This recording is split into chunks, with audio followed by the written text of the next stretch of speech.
거룩하신 하나님 아버지 감사합니다.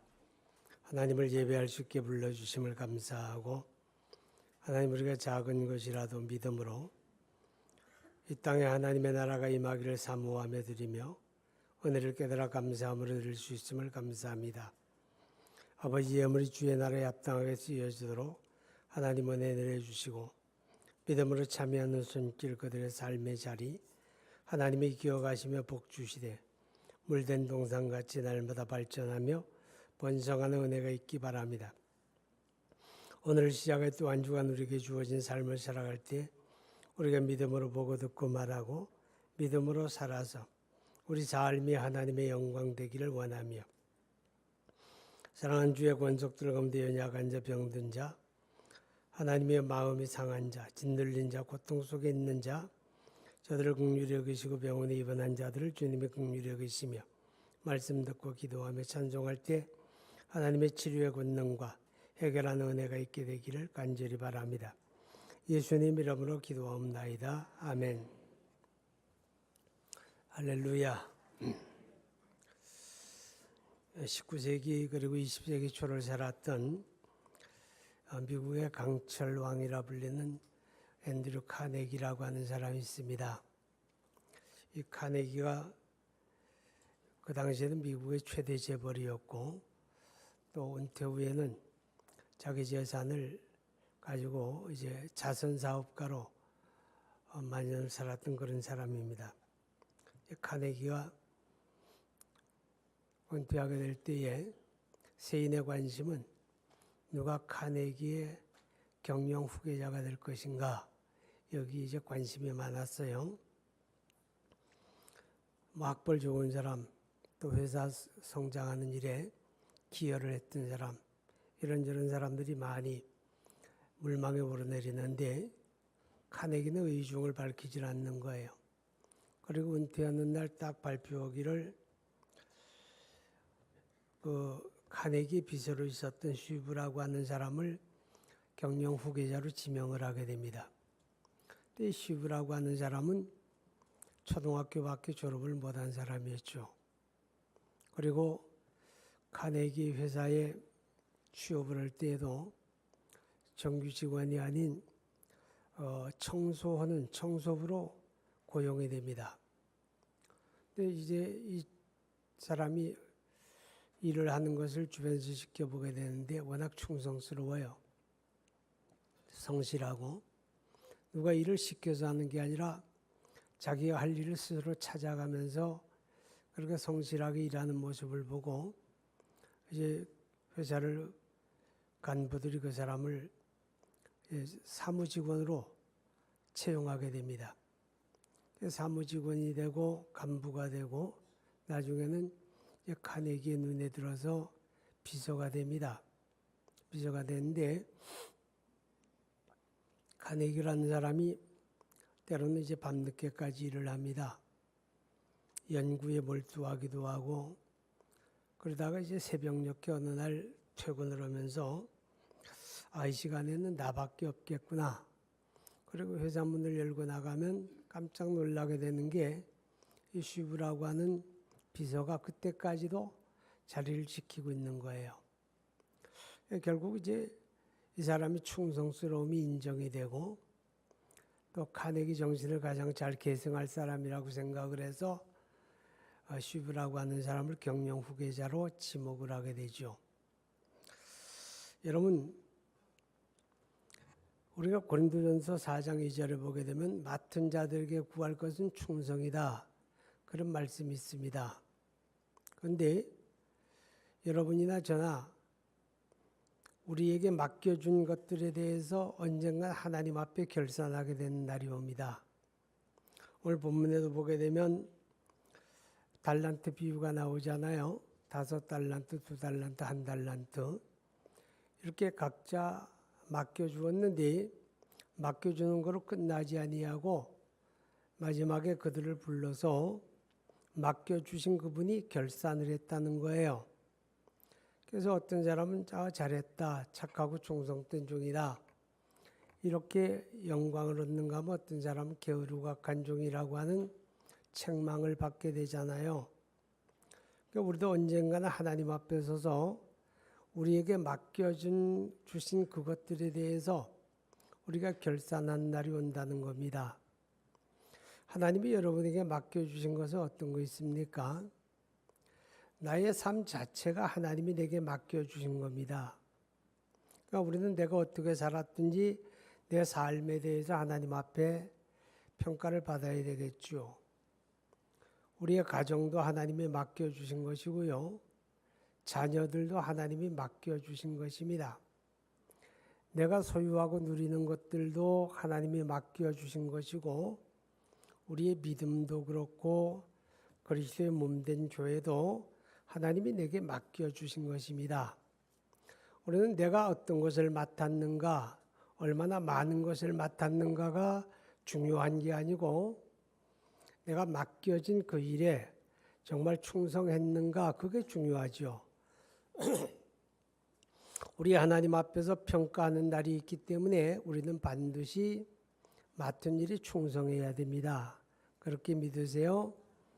그날에 어떤 사람은 영광을 얻을 것이고 어떤 사람은 부끄러움을 얻을 것이잖아요. 그죠? 그러니까 충성을 해서 하나님 앞에 우리 삶을 평가받을 때 잘했다, 충성되다, 그런지 평가를 받아야 되겠죠.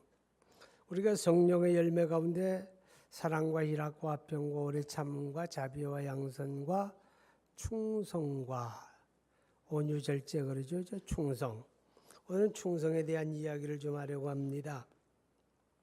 여러분, 이 충성이라고 하는 말은 본래 믿을 수 있다, 믿음이 간다, 신실하다, 그런 뜻을 가지고 있어요. 어떤 사람에게는 일을 맡기고 나면 염려가 되는 사람이 있죠. 잘해낼까? 과연 잘할 수 있을까? 일을 그렇지 못하고지? 이렇게 믿음이 가지 않는 사람이 있는가 하면 어떤 사람에게는 일을 맡기고 나면 아무 걱정이 없고 마음이 평안한 사람이 있죠. 이게 바로 믿음이 가는 사람, 충성된 사람이라는 의미가 됩니다. 우리 믿음의 사람들이 세상으로부터도 신뢰받아야 하지만 나에게 어떤 일을 맡겨주신 그 하나님으로부터도 믿음이 가는 사람, 이게 바로 충성이라고 하는 것이다 라고 하는 것입니다. 우리가 성경에 보게 되면 많은 신앙인물들 가운데 충성된 사람들이 이야기가 많이 나옵니다. 가령 모세 같은 사람을 두고 민수기 12장에 보면 충성된 사람이라고 말하죠. 읽어봅니다. 내 종 모세와는 그렇지 아니하니 그는 내 온 집에 충성함이라. 모세는 하나님의 부름을 받을 때 나이가 80이었습니다.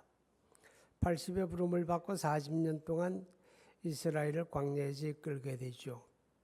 하나님 앞에 철저히 순종할 줄 알고 하나님이 그에게 맡겨주신 일에 정말 끝까지 충성했던 사람. 그는 어떻게 은퇴합니까? 70대여서 은퇴하는 게 아니고 죽음으로 은퇴하잖아요. 그죠? 죽음으로.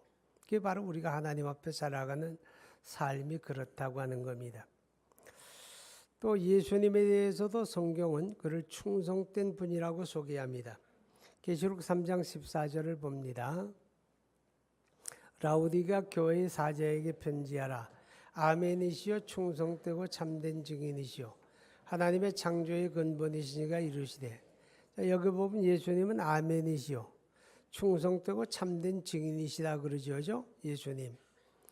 여러분, 예수님은 참된 증인이신데 충성된 분인데 이분의 충성에 대해서 요한복음 17장 4절에 보게 되면 아버지께서 내게 하라고 주신 일을 내가 이루어 아버지를 이 세상에서 영화롭게 하였습니다. 그런 고백이 나오죠.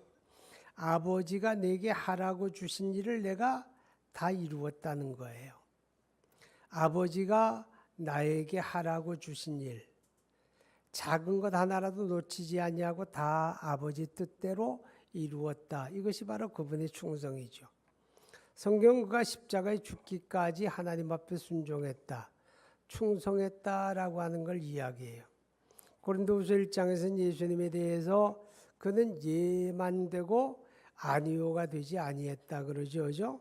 하나님의 뜻 앞에 아멘하고 예만 되었지 아닙니다, 못해요, 그런 말 안 했다는 거죠. 그러니까 그는 우리에게 충성됨을 시범으로 보여주신 분이다라고 하는 것입니다. 그뿐만 아니라 사도 바울이 우리가 사도 중에 사도요, 성도 중에 성도라고 고백하는 이 바울 같은 경우도 그는 정말 하나님 앞에 충성했던 인물이죠. 디모데전서 1장 12절을 보게 되면 하나님이 나를 충성되이 여겨 내게 직분을 맡기셨다. 그런 고백을 하게 됩니다. 하나님이 나를 충성되이 여겨서 직분을 맡기셨다. 그런데 이 바울이 얼마나 충성했는가 하면 가령 디모데후서 4장 6절 이하에 보게 되면 내가 선한 싸움을 다 싸우고 달려갈 길을 마치고 믿음을 지켰으니 이제 후로는 나를 위하여 의의 면류관이 예비되었다. 그런 고백을 하잖아요. 내가 달려갈 길을 끝까지 다 달리고 끝까지 믿음을 지키고 선한 싸움을 싸웠다. 그의 충성됨을 잘 나타내는 그런 고백이 됩니다. 근데 고린도후서 11장 23절 이하로 33절까지 보게 되면 바울이라고 하는 사람이 좋은 환경, 좋은 형편, 좋은 조건에서 하나님 앞에 충성한 사람은 아니었습니다. 그가 고백한 것처럼 그는 수많은 고초와 어려움을 겪었지요. 주님의 십자가 복음을 전파하는 그 일 때문에 예수라고 하는 예수님 때문에 그런 엄청난 고초를 겪습니다. 40에 하나 감하는 매를 5번이나 맞았다고 말합니다. 감옥에 갇히고 굶주리고 헐벗고 잠을 자지 못하고 때로는 짐승의 위협을 받기도 하고 때로는 사람의 위협을 받기도 하고 때로는 강의 위협, 산의 위협, 때로는 바다에서 7일을 표류하는 그런 어려움도 있었다고 고백하잖아요. 그죠? 엄청난 시련 가운데에서도 그는 하나님 앞에 받은 사명에 충성하는 것을 중지하지 않았다는 거죠. 끝까지 하나님 앞에 충성을 했는데 이 바울의 충성됨에 대해서 사도행전 20장 24절에 보면 그는 이런 고백을 합니다. 내가 주 예수께 받은 사명 곧 이 십자가 복음을 전파하는 일을 위해서라면 내 목숨도 아끼지 않노라. 얼마나 그가 충성된 사람입니까? 그죠? 하나님이 맡겨주신 그 사명을 위해서는 목숨까지도 내놓는 그런 충성된 인물이었다고 성경은 우리에게 증언하고 있습니다. 자, 여러분 충성합시다. 우리 옆 사람한테 한번 물어봐요. 물어보는 게 아니라 한번 권해보세요. 충성합시다. 그렇게. 충성하고 있습니까? 충성의 기준은 뭐예요? 오늘 성경에 보면 이렇게 말해요. 21절에 그 주인이 이르되 잘하였도다. 잘하였도다. 충성되다 그러죠. 잘하였다. 그런 말이. 그게 충성이에요.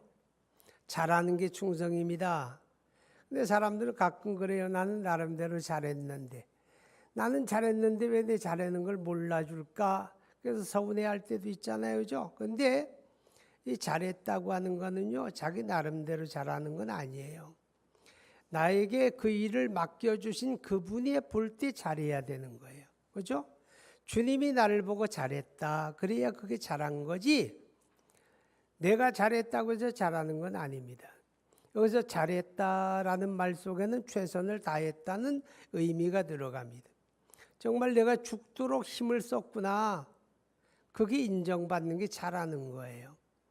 여러분, 우리에게 맡겨주신 그분이 우리를 바라보고 너 참 잘했다. 그럴 때 넌 정말 최선을 다했구나. 그런 의미가 들어가죠.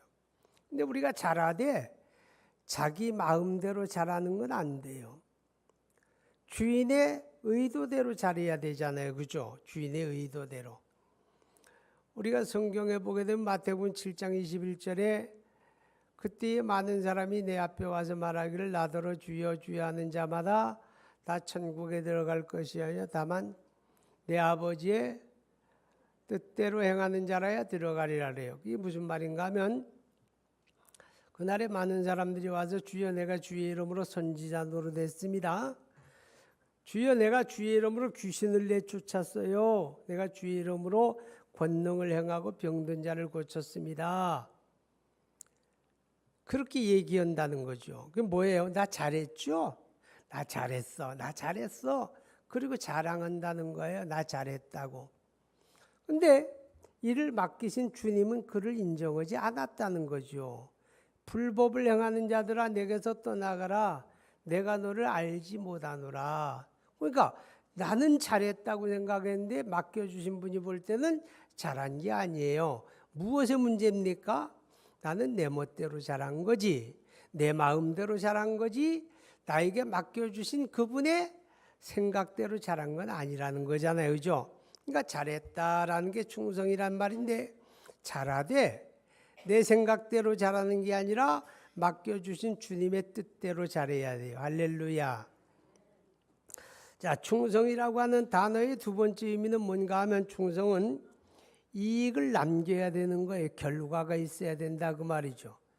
5달란트 받은 사람이나 2달란트 받은 사람이 장사해서 이익을 남겼잖아요. 그죠?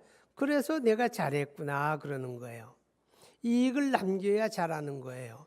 1달란트 받은 사람은 그거 그대로 가져왔는데 책망받지요. 게으르고 악한 자라고. 나는 열심히 했는데요. 열심히 했으면 결과가 있어야 돼요. 결과를 만들어내는 게 충성이다 그 말이죠. 우리 목회자들이 하는 말 가운데 이런 말이 있어요. 목사는 입으로 말하는 게 아니고 목회로 말하는 사람이다 그래요. 아무리 내가 똑똑해요, 나는 잘났어요, 나는 능력 있어요 떠들어봐도 목회라고 하는 현장에 열매가 없으면 아무것도 아니다 그 말이에요. 결과가 중요하다. 결과가 있어야 충성이다 그 말이죠. 할렐루야. 하나님이 내게 맡겨주신 일에 대해서 선한 결과를 만들어가는 그런 은혜가 있기를 바랍니다. 자, 충성하는 사람의 마음가짐이나 특성 가운데 하나는요, 감사함이 있어야 충성하게 됩니다. 감사하는 마음. 자, 보세요. 오늘 1달란트 받은 사람은 그거 가져다가 땅에다 묻어 놓았다가 그거 그대로 가져오잖아요. 그죠? 왜 그랬을까요? 뭐 주인의 의도를 잘 몰라도 그럴 수 있지만 자기 생각에는 감사하지 않은 거죠. 그죠? 아니 왜 쟤는 5개 주고 쟤는 왜 2개 주면 왜 나는 하나 주는 거야? 왜 내가 뭐가 그들만 못한대? 왜 내가 차별받아야 돼? 그런 생각이죠. 그죠? 감사함이 없는 거예요. 마태복음 21장에 보게 되면 악한 농부들에 대한 비유가 나옵니다. 어떤 사람이 포도원을 만들었어요. 좋은 땅에다가 최고 품종의 포도나무를 심고 포도원을 둘러가면서 울타리를 잘 만들고 농사하는 데 필요한 창고도 짓고 포도를 따서 집을 짜는 구유도 만들고 완벽하게 포도원을 만들어 놓고 그리고 농부들을 불러서 그들에게 세를 주었어요. 농사에서 얼마를 나를 다고. 자, 세월이 흘러서 이제 포도를 수확하게 됩니다. 주인이 종들을 보냅니다. 가서 농부들에게 약속한 세를 받아와라 보냈는데 이 농부들 생각에는 감사하지가 않은 거예요. 저것들이 내 거 약탈하러 오는 정도로 생각한 거죠. 그래서 주인이 보낸 종들 두들겨 패고 폭행하고 더러는 죽였죠. 그죠? 그러니까 이번엔 주인이 더 많은 종들을 보냈습니다. 그런데 똑같아요. 그들을 패고 폭행하고 죽이고. 자, 세 번째는 주인의 생각에 내가 아들을 보내면 저들이 아들은 대우할 것이다. 그런 생각으로 자기 아들을 보냈는데 농부들의 생각에는 야, 저 아들은 주인의 유일한 상속자다. 저것만 죽여버리면 이건 우리 것이 된다. 그렇게 생각을 했죠. 그래서 주인의 아들 잡아서 포도원 밖에서 죽여버립니다. 자, 여러분, 이 말씀은 이스라엘 백성들을 두고 하는 말이었죠. 하나님의 아들 그리스도를 십자가에 못 박아 죽이는 그들을 책망하는 말씀인데 이 말씀 가운데 오늘 우리에게 깨닫게 하는 게 한 가지가 있어요. 그게 뭔가 하면 이 악한 농부들은 그들의 마음에 감사가 없었다는 거죠. 이렇게 좋은 완벽한 포도농장을 만들어 가지고 우리에게 맡겨주어서 내가 그거 가지고 먹고 살고 가정을 꾸려가고 감사하잖아요. 그죠? 나에게 일거리를 주고 감사하는 마음이 있었으면 충성했을 텐데 감사하는 마음이 없으니까 충성을 안 하는 거예요. 오늘 여러분이 살고 있는 이 시대를 사람들은 감사가 없는 시대다. 그런 이야기를 해요. 디모데후서 3장에도 같은 내용이 나옵니다. 말세에 고통하는 때가 이르게 되면 사람들이 감사를 잃어버린다는 거죠. 자녀가 부모님에 대해서 감사할 줄 모르죠. 하나님의 사람들이 하나님의 은혜에 감사할 줄 모르는 거예요. 감사함이 없게 되면 충성할 수가 없는 거예요. 내 마음속에 감사가 있어야 충성하게 되는 거거든요. 고린도전서 15장 9절에 보면 바울이 이런 고백을 합니다. 나는 사도 중에 가장 작은 자라. 나는 하나님의 교회를 박해하였으므로 사도라 칭함받기를 감당치 못할 자니라. 이게 무슨 말이에요? 바울은요, 자기를 잘 알고 있었어요. 나는 예수님의 원수였다. 나는 그의 교회를 잔인하게 박해하던 자였다.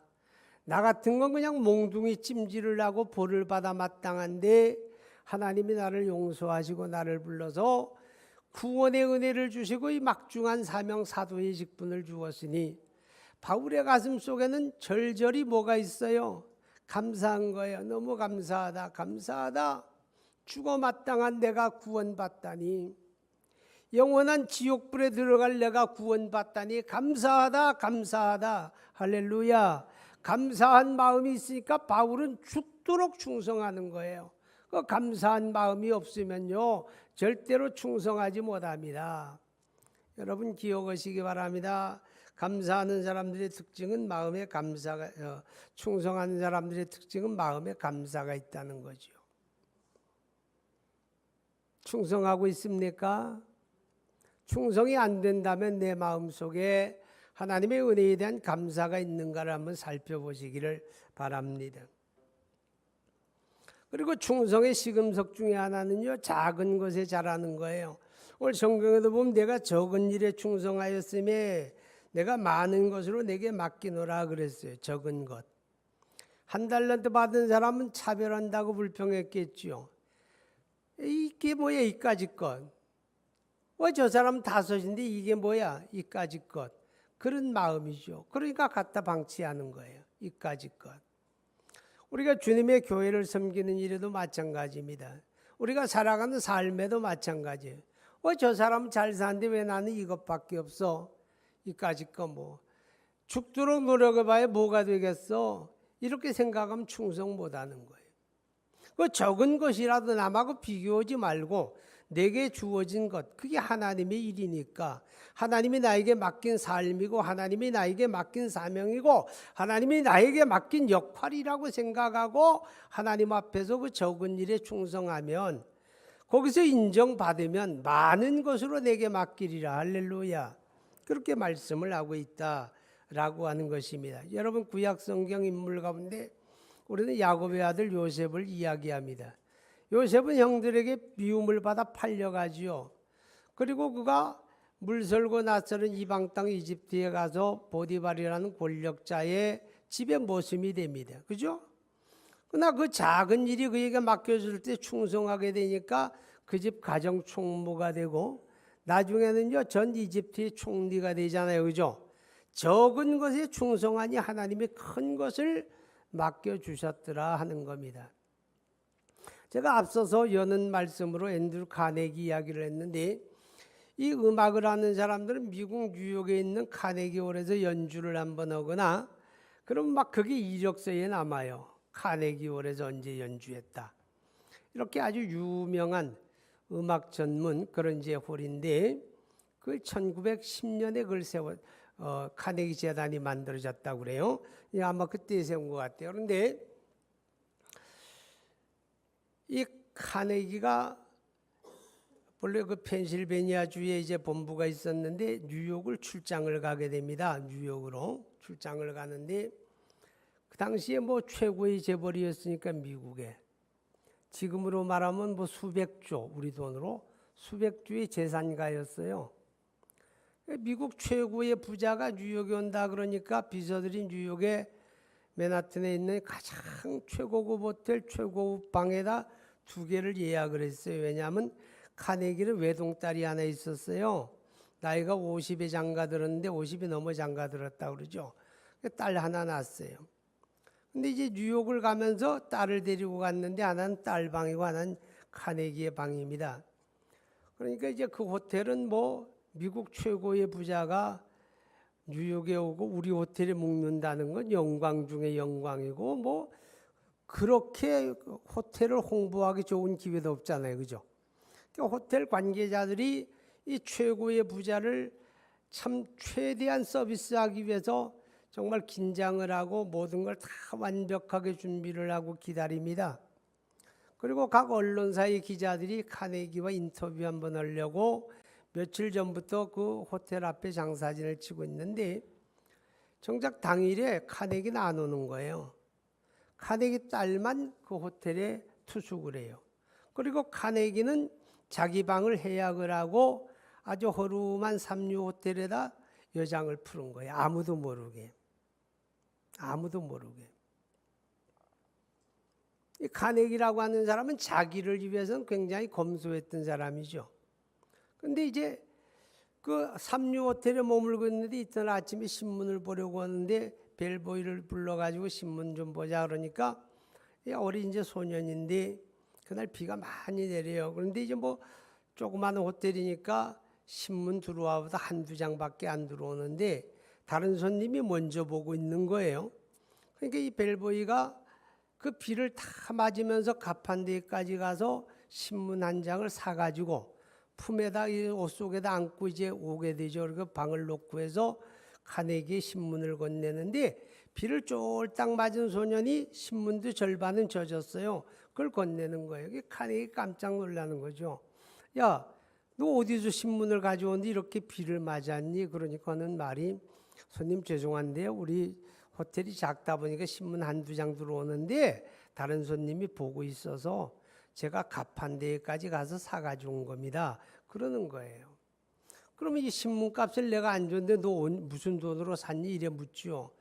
오늘 아침에 제가 이제 호텔 일하러 오는데 엄마가 버스 타고 가라고 동전 줬는데 제가 걸어서 왔거든요. 그래 그거 가지고 사온 거예요. 그러는 거예요. 이 카네기가 참 대견하다. 이런 사람들이 앞으로 미국을 이끌어 가겠구나. 이제 그런 내심 생각을 가져요. 그리고 이제 퇴실하는 날 그 소년에게 가방 몇 개를 부탁을 하면서 팁을 주는데, 그때는 이제 보통 한 달에 월급이라 그래야 3불 그 정도밖에 안 됐대요. 한 달 일을 해서 받는 월급이. 그런데 한 3불 정도 되는데 뭐 팁을 줘봐야 몇 전 주겠죠, 그죠? 몇 전 줄 텐데 팁을 주는데 어떤 돈을 주는가 하면 지갑을 꺼내더니 100불짜리 지폐를 주는 거예요. 근데 그 당시에 100불짜리 지폐는 일반적으로 유통이 안 됐답니다. 통용이 안 됐어요. 워낙 거액이기 때문에. 워낙 거액이기 때문에 100불짜리가 이렇게 통용이 안 되고, 뭐 이제 뭐 큰 사업가들이나 이렇게 서로 거래할 때 주고받는 정도였는데 100불짜리를 꺼내가지고 주니까 처음에 이 친구가 받아가지고 뭐 100불이니까 깜짝 놀란 거예요. 손님 죄송한데요. 손님 뭐 착오가 있었던 것 같아요. 이거 100불짜리네요. 그리고 돌려드리는 거죠. 알아. 내가 너에게 주는 거야. 손님이 잔돈이 없어서 아마 이걸 절 주시는 것 같은데 저는요, 거슬러 드릴 잔돈이 더 없어요. 그러니까 그냥 가져가세요. 이렇게 주는 거야. 그러니까 그 카네기가 그 소년을 보고, 야, 너 정말 나 모르겠니? 이래 물었어요. 너 정말 나 모르겠니? 그러니까 모르겠는데요. 야, 내가 카네기라는 미국 최고의 갑부야. 그러니까 피식 웃으면서 설마요. 아니 그런 부자가 뭐 때문에 이런 허름한 삼류 호텔에 오시겠어요? 그러는 거죠. 근데 이 정색을 하면서 내가 너 고마워서 너에게 주는 거야. 너 가져도 돼. 그러니까 이제 벨보이가 하는 말이, 그러면 손님 이렇게 종이를 주면서 연필을 주면서 여기 저 돈에다가 여기다가 제 이름을 쓰시고요. 카네기가 너에게 주는 거다. 이렇게 서명을 한번 해주세요. 그러는 거야. 왜? 그러니까 아니 제 같은 가난한 소년이 100불짜리 들고 은행에 가서 이거 바꿔주세요. 그러면 틀림없이 저 도둑놈이다. 저거 훔친 거다. 그럴 거 아니에요. 그러니까 여기다 제 이름을 쓰고 서명을 해주셔야 제가 이 돈을 쓸 수가 있지 않습니까? 들어보니 맞거든요. 그러니까 이제 카네기가 그 돈을 받아가지고 거기에도 이 소년의 이름을 쓰고 뭐 누구 카네기가 고마운 마음으로 주는 거다 그리고 서명을 했어요. 신문 한 장 사다 줬는데 100불 얻은 거예요. 그죠? 근데요, 한 20년 지난 어느 날 이 소년이 그 카네기 서명 있는 100불짜리를 경매시장에 내놓은 거예요. 경매시장에. 근데 경매에 얼마에 낙찰된지 아세요? 5,000불에 낙찰이 됐어요. 100불짜리가 5,000불로 된 거예요. 5,000불. 이 사람은 5,000불 받아가지고 자기가 일하던 그 호텔을 샀어요. 아예. 호텔을 사고 5,000불로 호텔을 사고 호텔을 쫙 수리를 해가지고 다시 이제 개업을 합니다.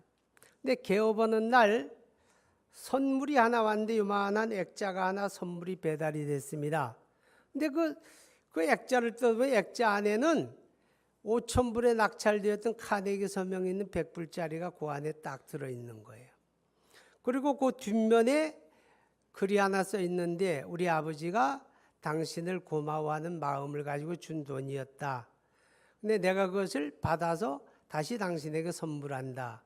카네기 딸이 그걸 낙찰 받아가지고 이 사람에게 다시 되돌려 준 거죠. 자, 여러분, 적은 것을 이까짓 것, 이게 뭐야? 그러는 사람은 절대로 큰일 하지 못합니다. 작을지라도, 내 역할이 작을지라도, 내 삶이 적을지라도 다른 사람하고 비교하지 말고 자기 삶을 하나님 앞에서 충성스럽게 감당하면 하나님이 인정하시고 그에게 큰 것으로 맡기시는 줄로 깨달을 수 있기를 바랍니다. 이제 말씀을 마칩니다. 여러분, 충성은요, 끝까지 잘하는 거예요. 마지막까지 잘하는 거. 사도 바울이 고백한 것처럼 내가 선한 싸움을 싸우고 달려갈 길을 마치고 끝까지 믿음을 지켰으니 이게 충성이에요. 한때는 잘할 수 있는데 그때 지나가서 옛날 이야기거리가 되고 지금은 아무것도 아니라면 그건 충성 아니에요. 하늘이 내 생명을 부르는 그날까지 하나님 앞에 나에게 맡겨준 가정이든 나의 삶이든 하나님의 교회를 섬기는 일이든 끝까지 잘해야 됩니다. 할렐루야. 끝까지 잘하는 거, 이게 바로 충성이다 라고 하는 겁니다. 말씀을 마칠게요. 여러분, 금년도 벌써 후반기네요죠. 내일이면 10월 1일입니다. 왜 이렇게 빨라요?